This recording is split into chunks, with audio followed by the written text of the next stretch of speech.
Hello viewers, welcome to my channel Science and Technology. In today's show, Rocket Monday, we're gonna talk about Starship pad number 2. It's almost ready, so let's dive deep into it. So what exactly is the problem that we need pad 2? Well, pad 1, if we are being optimistic, it was a prototyping base, meaning either they had some legislation issue, some land use issue. This tool design does not make sense. It's uncontained. It's very destructive. So flat out, they realize it day one is that if they actually use this, it's not sustainable. It will keep blowing up. And I mean, again, in the early days, like 1 or 2 launches, it was a big boom event. But after that, it was still the same thing. Instead of like, big flashy damage, you had like, okay, this area was catching on fire, that hose was burning off, this was happening, and that was, basically, it was not put a rocket, launch the rocket, put another rocket, launch it. Yeah, you could not have done that. Basically, after every launch, it required extensive refurbishment. So flat out, it was not, even on theory, it was not strong enough for rapid launch. And I do not mean rapid launch of Elon Musk, where it's like, two launches per day. No. I'm talking about like even 1 launch per week. That would not have been sustainable. This was like down for months. So that was the issue.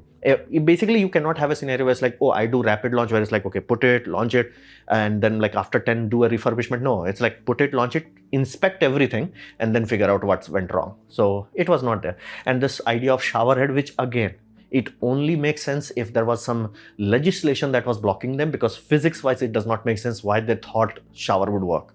Let that be very clear. Under physics, they have a known law known as brute force. If you have a problem, you can't solve it with brute force. And if you're not able to solve it, you're not applying enough brute force. But question becomes, why? And again, we learned that, why? So fundamentally, they created a paradox where it's like, assuming the rocket works, let's say V3 actually works, like, actually launches, nothing catches on fire, no bad thing happens. It's like it does everything as expected and actually start deploying Starlink satellites. Yeah, the launch pad will be the weak link at that point in time. So V1, good prototyping, 11 prototyping attempts have been done so far. And now it's time to, really fix it up, because this will not go on. Like, we need this puppy to last, not go kaboom every time. So the first is foundation. Now foundation, the biggest hassle is groundwater. And again, if you ever paid attention to NASA launchpad, why the heck the crawler has to crawl up onto something? Yeah, the land is flat, but the water level is too close to it. So how do you solve it? Well, you build a mountain on top of it. A hill would be more technical term. You build a hill or mount on it, and then that's how you create your trench, so to say. And Boca Chica also has very shallow groundwater, 10 feet. That's like, you can dig by hand and you will reach water level. So that is not sustainable. And the moment you dig a bigger thing, the water starts to misbehave, causes issue for you. So there is a lot of hassle with that. And again, my assumption is that there was a land use restriction. That's why they did not figure out that stool design. They were trying to do something like this on cheap. It did not work. So this time I have a feeling they figured out how the licensing issue or the land use. And this is their result. This is the ground level, by the way. Everything is underground. Basically, they built a Burj Khalifa inside. Like, how do you build a skyscraper? You build a foundation and you have pylons going deep. Here, they have way too much pylon and way too deep a pylon. Not for the weight reason. Weight is not that brutal compared to like civilian infrastructure. It's because the water swell, meaning the water will cause issues with them. Worst case scenario, it can just leave and sink your structure, or it could like push your structure in rainy season outwards. So fundamentally, they needed a lot of piles. Like, it does not have like few piles, few big piles. That was the case in the early design of pad 1. And then they like, reinforced it. This is day 1 overbuilt. So they have bonkersly long pylon and way too much of pylon. And pylon is doing double duty here, making sure it does not sink and making sure it does not get pulled out. Like, how can you like pull out a structure that is thousands of tons? Hydrostatic uplift. When you have water table that high, even mild rain can exert enough oomph that if this is not jolted down to the ground, it will be like lol. Like, people have had a scenario where the swimming pool in the summer, because there was water, they did not care. It's like everything was fine. Water pressure was there. Emptied it and like soil almost ejected it. It's like, tweet. So to make sure that does not happen, they have like bonkers amount of piles and tons and tons and hundreds of tons of concrete, and plus these tie rods. These tie rods are used for landslide proofing. So let that be very clear. This is big puppy. Like this is make sure it can tie down a mountain, and they have hundreds of this just so the wall does not buckle in like this. It's like so. They have put enough oomph here that this is overbuilt like crazy. Now, what does it have to be overbuilt? Yes, because before even V3 took off the ground, they are, yeah, we're gonna build a V4. So, and they can't afford like, okay, now let's build another pad. So this is designed for V4, maybe even V5 of some imaginary design. So it's overbuilt like crazy. It has to be. There is no Mark II after this. So this is the tower, this is the tub, and they're enforce the hell out of it, meaning this should be able to survive anything that Boca Chica can throw at it, hopefully. Again, hydrostatic uplift solved, and collapsing solved. Everything about this is like solved, like done. These two structures should behave like one absolute unit. Now we come to the flame dive, the most silly part. And again, why did this not work? Like you looked at it, it worked, but here's the degradation on the plate was too high. As in, they had to redo the plates. And again, that's why people who are watching the live stream of that site, every few days, like after every launch, is like, okay, remove the plate. The best guess they were getting is like 2 to 3 launches, and they had to refurbish it. It was unsustainable. So it did not work as expected, or it worked as everybody predicted, depending on your interpretation of the situation. So Messi was the first test site where they tested this water bucket, so to say. And again, here's the physics.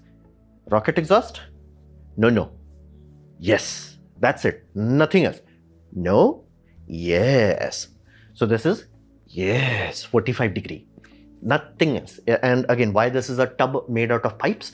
The idea is under no circumstances heat should go into the underlying concrete structure, and they're not relying on water curtain itself. They are also relying on the fact that there is pipe behind it, and pipe has water running in it. So it's almost like water curtain is the like engine exhaust going whoosh, water curtain, layer 1 defense. After that, pipes, layer 2 defense. Pipes have water running in them, layer 3 defense. So overall, after these 3 defense, you have the concrete.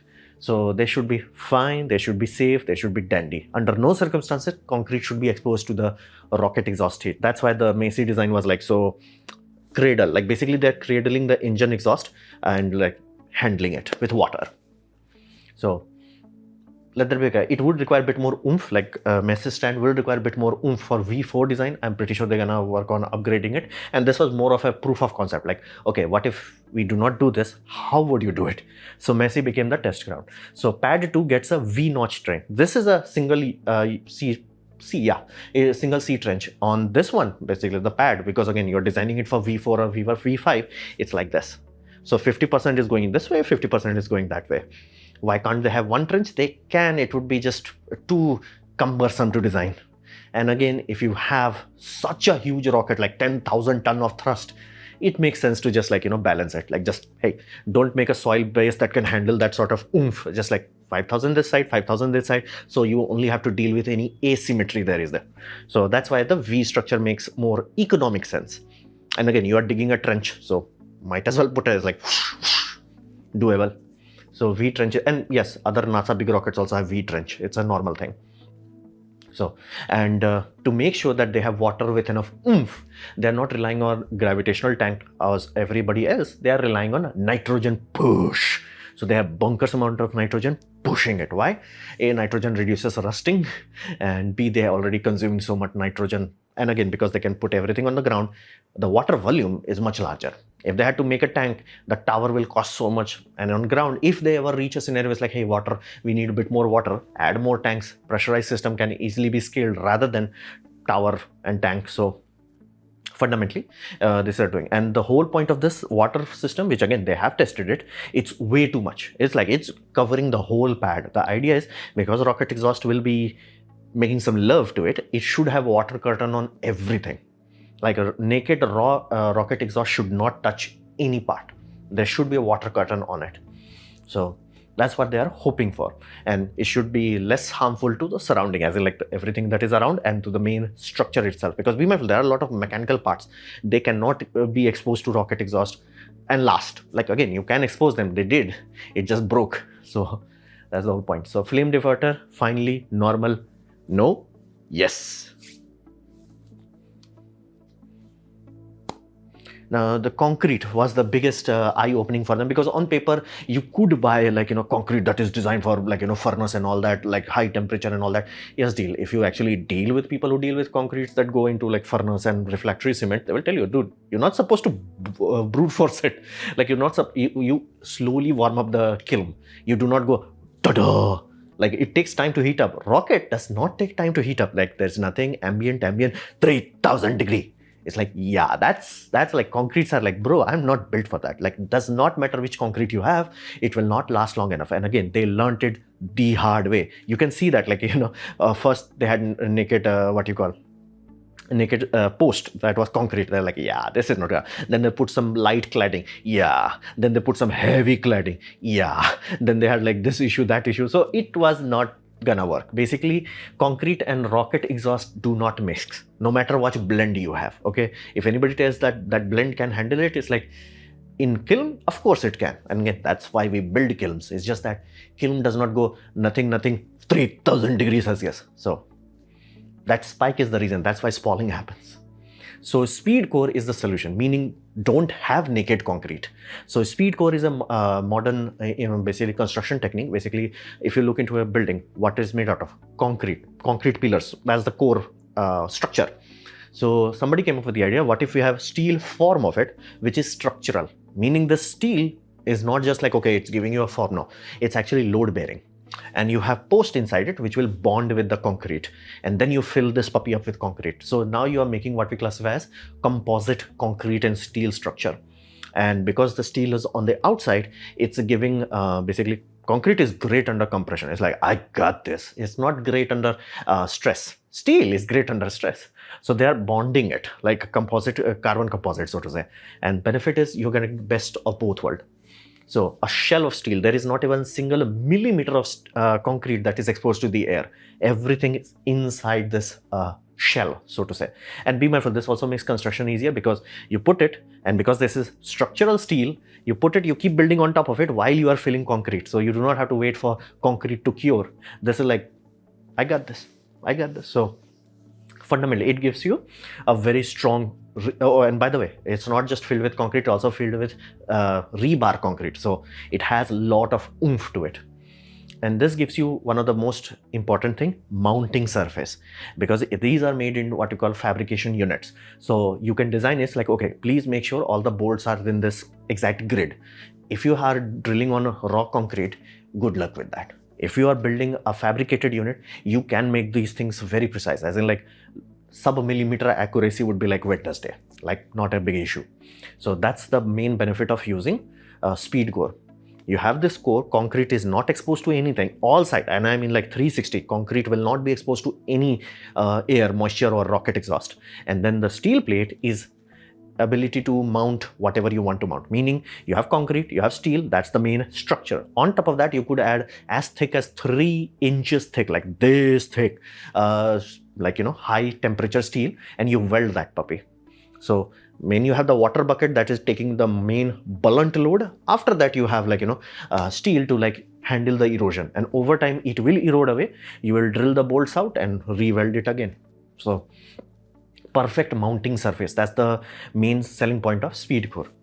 Now again, that's why I think like speed core is not new, as in like there are a lot of skyscraper building that is being built right now, and for past few years that has speed core into it. It's not new system. It's like surprisingly old, not old as in like 1990s, 2000s, and it works. Like it's proven technology. So that's the whole point. And construction time goes down because this is a structural element. You can just like work parallelly, like, oh, I build the steel, trust it, it's like a functional structure, and pour concrete while you are building on top of it. So it's like it cuts down the time drastically. And that's why if you pay attention to under construction photo of the Starship, it almost looks like Starship elements, where it's like, sci-fi stuff and all that. It's like, why everything is in blocks? Speed core. So everything is designed from day one. It's not like, okay, they're putting cladding. It is encapsulated concrete from day one. And the cladding that is put on top of it, that is thermal cladding. So it can withstand rocket exhaust for long duration. And there's a V-trench. Shwing, shwing. So the only central wedge only has to deal with asymmetric force, which even if you are like, rudimentally good enough, you should not have too much asymmetry, like maybe 10 ton, 50 tons, 100 tons. So, because again, if you have too much asymmetry in the rocket exhaust, yeah, your rocket is going to go shwing. So, I'm pretty sure that asymmetry is not an issue. But every single square millimeter of concrete here, it's covered by steel. And where it's supposed to be exposed to rocket exhaust, it has another cladding. And where it's supposed to main force, it has giant water layer to protect it. So this is the Mark II iteration. Now we're gonna go to the testing part. Let that be, because the water testing is done. So the dream of high cadence of Starship can only work if the launch pad is like, I got this. I can tank it. If the launch pad cannot tank it, there is no point. Even if, assume the magical world where they can actually manufacture the rocket. If the launch pad goes kaboom, what's the point? So pad has just to work without issue, meaning they should not even need to look at it unless, like, of course, first pad, they're gonna inspect the hell out of it, but it should be like, yeah, after every 20 launch, just have a look at it. That should be your point, because it is not just one tweak, it's hundreds of tweaks that went into making Mark II. And again, if you watch my channel, I have said that time and time again, Mark I is always garbage. No matter who you are, no matter how good you are, Mark II will always be better. And we are seeing here, Mark II is much better. Thou shall not have 90 degree, solved. Thou shall not have naked concrete, solved. Thou shall have a way to service the goddamn thing, solved. Thou shall have water curtain on every part that is exposed to rocket exhaust, solved. Thou shall have the ability to increase the water capacity in the future, solved. All those issues are solved. So it's designed for V4. And again, this is the part that is confusing to me. Again, this data is not from me. Do not fire a missile at me. This is from Elon Musk. V1 rocket could do 15 ton to low Earth orbit, meaning less than Falcon 9. V2 could do 35 ton to low Earth orbit, less than Falcon Heavy. V3 can magically do 100 tons, and V4 200 tons. And V4 will be pushing up to 10,000 tons of thrust, or maybe even more. And I'm like, bro, you have not deployed things in orbit in 11 launches. There is not a single rocket that has done that. Not a single one. And again, I think that's the prime reason why they're opening the first stock. They're burning money faster than they're recuperating it. So again, if they are like, just deploy Starlink, forget the moon project. It's not happening anytime soon. Again, timeline being before 2030. Be mindful, he was selling the moon ticket in 2024. So yeah, long ago. Fundamentally, Pad B has to withstand V4 upgrade, because that's their original plan. V3 supposed to be launched in 2025, did not happen. It should only go to 2026, and then they're gonna jump to V4. 2025 is over. 2026 April is the expected launch of V3. How would you know it's V3? It will have this ancient design, basically Soviet design. Just think in that way, like the inter ring is that. So let's see. Because again, be mindful, Pad 1 failure, that's acceptable. Pad 2, they can't afford anything more. That's why it's overbuilt to hell. And again, they have to overbuild it.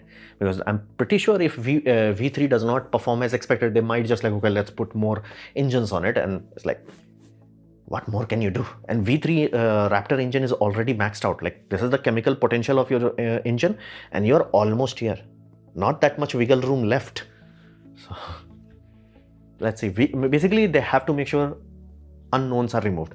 Pad should not be unknown. Pad is like, bro, I got this. I got this. Like, don't think about me. Pad is like, I got this. Then they can work on V3 only, and then stretch the tanks for V4. Anyway, put your comments, like, what do you think is gonna happen? Again, I'm like laughing, like 200 tons directly. Bro, you are selling V1 as 100 ton. So this was my presentation on basically pad number B. Hopefully you have liked it, learned from it. In that case, please click the like button, share it amongst a friend. That will help me a lot. If you didn't like it, didn't enjoy it, I urge you to press dislike, press it twice to show me extra disappointment. Please leave a comment, because I do try to reply to all of them. Subscribe, press the bell icon if you're free, and as always, thanks for watching.